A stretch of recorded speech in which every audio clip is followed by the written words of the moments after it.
That's compression. Keep your hand down. Keep your hand down. Alright, you got it. He's doing it. You were expected Can you to draw see those anything? diagrams, and you were expected to develop the equation there.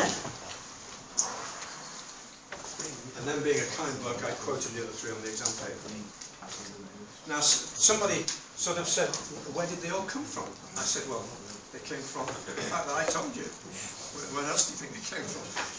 But that's basically what the first bit of the question was about, was asking you to set up one of the equations and I would tell you the other three so as not to sort of waste an hour and a half of your time in the exam. Right, having got all those equations, you were then asked to draw the Magnol diagram. Now, everybody sort of clear about Magnol diagrams, are they? Yes. Yeah. Yes, good. Good. That's where the full work solution is on the other side of the page. As you can see, there were 10 marks for actually doing that bit, which I thought was pretty good. Then you substituted in inequalities, which was straightforward and give you another 12 marks. 8 marks for drawing the Magnol diagram. Incidentally, if I do set you a question in which I ask you to draw a Magnol diagram, you realise that there isn't one correct answer. What I did in mine, having drawn the Magnol diagram, was I decided that on an eccentricity of 500 and an appropriate force to go with it. If you drew your Magnol diagram and you decided on 520 and an appropriate force to go with it, that would be alright. There is not a unique answer. There is a unique Magnol diagram. But then after that, if you want to slightly tweak the answer, I'm quite happy to let you tweak the answer and you'll get the rest of whatever you put down. There isn't an exact answer. But that was the problem with the question 4, that I think two things. First of all, the bloke hadn't perceived that it was basically the theory on pages 2 and 3, and also hadn't perceived the fact that it's all serviceability limit state, the safety factor, the load factors are all 1 all the time.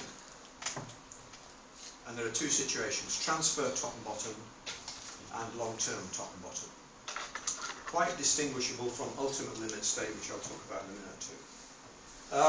And if you're thinking in terms of the notes, what we're talking about takes you all the way to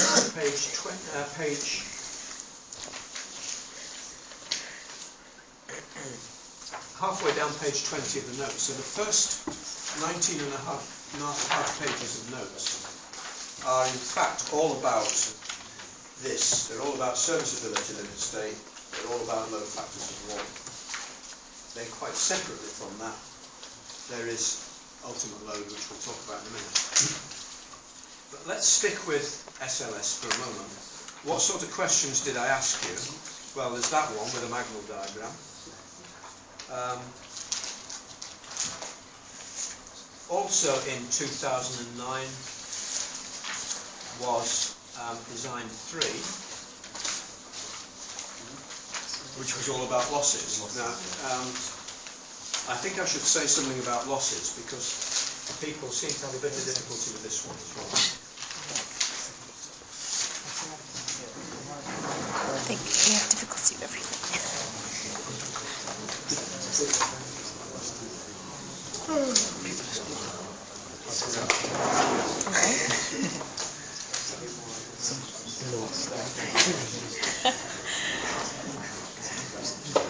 You know when I get a high mark, It'll be because you rang him.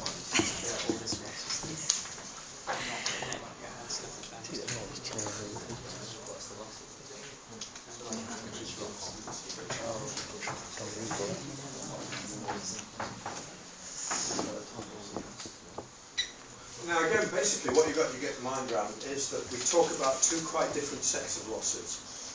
There's the losses that occur at the transfer stage.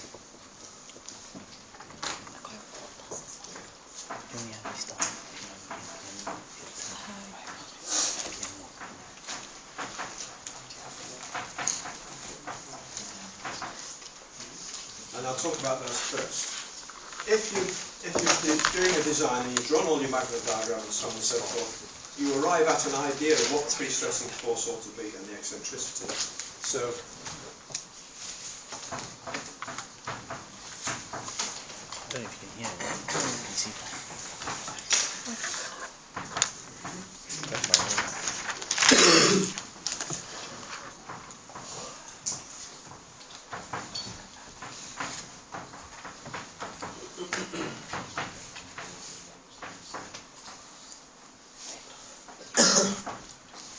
So when you've done all your Magnum logs and so on and so forth, you know what PM naught is and you know what E is. In other words, you know what pre-stress force you'd like to apply.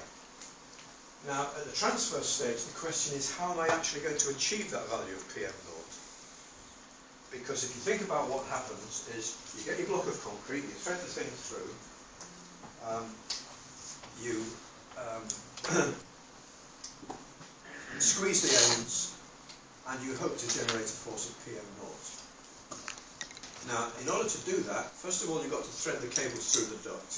And as soon as you thread them through and try to pull them, there's friction in the duct. Not merely is there friction in the duct, but the anchorages are slack until you get quite a considerable tension on them, and then they pull in tight, so there's slip at the anchorages. And the third thing is that the very fact of putting a compression on the concrete is going to make the concrete get shorter. So whatever force you put in, quite a lot of it is going to dissipate before the thing has actually arrived at the value you want. So you've got to PM naught